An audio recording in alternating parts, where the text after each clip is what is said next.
Les vraies voix Sud Radio. 3 mots dans l'actu qui sont immunité, avenir et déclassement. Le ministre des Affaires étrangères, Jean-Noël Barrot, évoque une immunité pour Benyamin Netanyahou après le mandat d'arrêt de la Cour pénale internationale. Des responsables de gauche dénoncent une honte, une impunité ou encore une erreur historique. Le parquet réclame 4 à 20 ans de prison contre la cinquantaine de co-accusés au procès des viols de Mazan. L'avocate générale demande à la Cour criminelle d'Avignon d'envoyer un message d'espoir pour l'avenir. Et puis, déclassement, c'est le titre de l'équipe après cette défaite 1-0 du PSG face au Bayern Munich. Le club de la capitale au bord du gouffre, à 2 doigts, enfin à 2 orteils et 3 matchs d'une élimination en Ligue des Champions. Les vraies voix Sud Radio. Depuis l'annonce du mandat d'arrêt de la CPI contre le Premier ministre israélien, la France s'était montrée plus évasive que la diplomatie européenne sur le sujet. Le ministère des Affaires étrangères avait réagi dans des termes assez généraux, évoquant le respect de la justice internationale. Mais ni l'Élysée, ni le gouvernement n'avaient dit clairement si Benyamin Netanyahou pose le pied en France, il serait arrêté. Et de fait, ce matin, le ministre des Affaires étrangères, Jean-Noël Barrot, a évoqué une immunité du Premier ministre israélien. La France est très attachée à la justice internationale et elle est très attachée à ce que la Cour pénale internationale puisse travailler en toute indépendance. Donc vous respecteriez le droit international, ça veut dire qu'il serait arrêté s'il posait le pied en France ? La France appliquera comme toujours le droit international qui repose sur ses obligations à coopérer avec la Cour pénale internationale, obligations vis-à-vis de son adhésion au statut de Rome qui prévoit et qui traite des questions d'immunité sur certains dirigeants.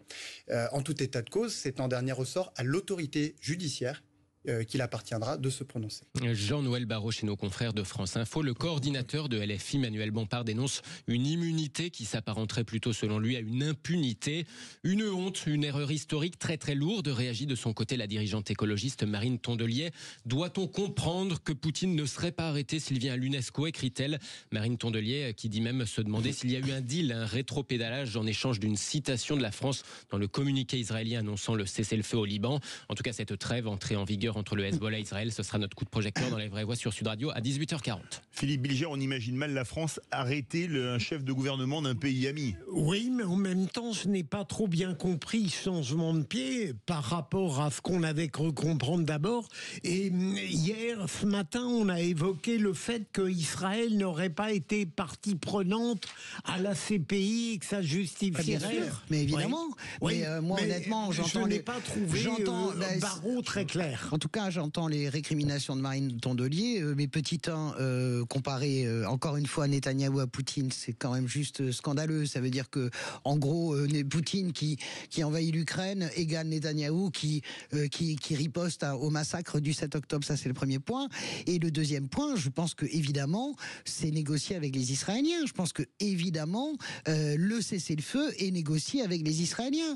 Et donc, bon, ça nous ennuie toujours de donner le point à Macron et à Biden pour certains, mais là la réalité c'est que pour le coup la France, voilà, et en échange, oui effectivement Israël n'est pas signataire de la CPI comme plein d'autres pays d'ailleurs, donc on s'appuie là-dessus pour pas arrêter Netanyahou. Vous imaginez le truc, on va arrêter Benyamin Netanyahou, enfin le comparer à Poutine déjà c'est une honte, voilà, c'est ce que je reproche aux copains de la gauche, c'est pas possible ça c'est pas possible. Farid Temsamani. Il faut espérer juste qu'il ne foule pas le pied, le sol français en réalité, et voilà. Là où Barrot en réalité n'est pas complètement clair, c'est qu'effectivement c'est un deal avec le gouvernement israélien, on l'a vu, donc c'est concomitant au cessez-le-feu, on va en parler tout à l'heure. Mais là où en fait c'est quand même un peu scandaleux néanmoins, c'est que pour d'autres dirigeants, alors je parle pas de Poutine, moi j'ai le souvenir que on a arrêté Laurent Gbagbo notamment en Côte d'Ivoire, qu'on a amené devant à La Haye. Oui, c'est normal. Non, parce qu'il a été du coup innocenté en l'occurrence, et on sait quels ont été les liens avec la France qui a justement poussé justement à cette arrestation, et à l'époque Nicolas Sarkozy, pour pas le citer. Donc voilà, je pense que notre Quai d'Orsay, puisque le Quai d'Orsay a communiqué d'ailleurs à travers un communiqué par la suite. Mais il est plus clair, Farid. Il est beaucoup plus clair que ce qu'a dit Barrot. Moi, je suis d'accord avec Farid. Et je pense que ça nous rend pas forcément service. Deuxième mot à venir, terme employé lors du réquisitoire contre les co-accusés de Dominique Pellicot. Le parquet réclame 4 à 20 ans de prison contre les 51 co-accusés de ce procès des viols de Mazan. Et dans son réquisitoire tout à l'heure, la représentante du ministère public a voulu se tourner vers l'avenir. Par votre verdict, vous signifierez que le viol ordinaire n'existe pas, que le viol accidentel ou involontaire n'existe pas. Vous délivrerez un message d'espoir aux victimes de violences sexuelles, a-t-elle dit. Et l'avocate générale d'insister devant cette cour criminelle d'Avignon. Vous rendrez une part de son humanité volée à Gisèle Pellicot. Malgré tout, à la sortie, contrairement à Dominique Pellicot et son avocate qu'on entendait lundi, eh bien d'autres avocats de la défense jugent les réquisitions disproportionnées. C'est le cas de maître Roland Marmillot qui défend 2 co-accusés. Je vous rappelle que celui de mes clients qui a fait l'objet dans les réquisitions d'une demande à hauteur de 10 années n'a absolument pas pénétré Madame Gisèle Pellicot et n'a absolument rien fait. Pourtant, on part à une peine très haute, ce qui place nécessairement les autres à des peines énormes. Rendez-vous compte que notre de mes clients, à l'encontre duquel on vient de requérir 17 ans de réclusion criminelle, n'est qu'à 3 ans de Dominique Pellicot, alors qu'en réalité, il est concerné pour quelques minutes dans la vie de Madame Pellicot. C'est une disproportion totale. Vous savez, il faut bien distinguer le préjudice que subit une partie civile de la peine qui a vocation à être infligée. La justice, c'est pas la vengeance. Ça n'a jamais été la vengeance. Maître Roland Marmillot au micro de l'agence France Presse, verdict attendu en décembre. Alors, troisième mot beaucoup plus léger, déclassement. C'est la une de l'équipe à propos de la situation du PSG en Ligue des Champions. Oui, le club de la capitale virtuellement éliminé de la Ligue des Champions après sa défaite 1-0 face au Bayern Munich hier soir. Ousmane Dembélé éliminé sur un carton rouge. Et des Parisiens 26e donc au classement. Il reste encore 3 matchs avant cette hypothétique élimination inédite dès le premier tour. Des footballeurs parisiens avec le moral dans les crampons, forcément au coup de sifflet final, à l'image de Vitinha. C'est difficile de parler. On a tout donné. Mais voilà, après le rouge, c'était vraiment difficile de faire les efforts physiques et tout. Bayern en jouait en plus, c'était vraiment difficile. Vitinha hier soir au micro de nos confrères de Canal+, impression maximale sur l'entraîneur Luis Enrique. On en parlera d'ailleurs ce soir dans les vraies voix du foot avec tonton Mauricio et son équipe à partir de 20h. Hier soir dans les vraies voix du foot, on avait dit...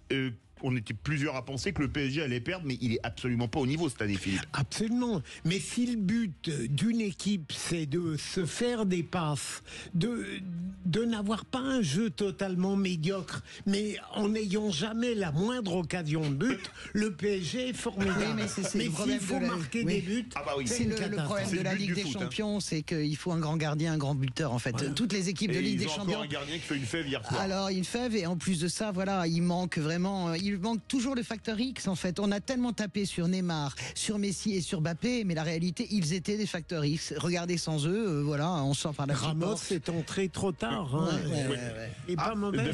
Après, il faut nuancer, c'est la nouvelle formule aussi qui fait que potentiellement ils peuvent être éliminés. Ils ne le sont pas complètement, j'espère. Enfin, ça sent le pâté. Ça sent le pâté, mais j'espère qu'ils ne le seront pas et qu'ils seront ressaisiront. Vous êtes un PSGiste, vous? Moi, je suis marseillaise. Pas forcément, mais en tout cas, pour le foot français, on a intérêt. Vous aimez le Qatar, Farid? Non, mais moi j'ai aimé. Pas forcément non plus. Moi j'avais des boules pour Brest hier. On a le droit de dire un mot de Brest. Ils sont redescendus sur le réel. Oui. Oh non. Oui, c'est vrai. En plus, ils sont dans le top 10.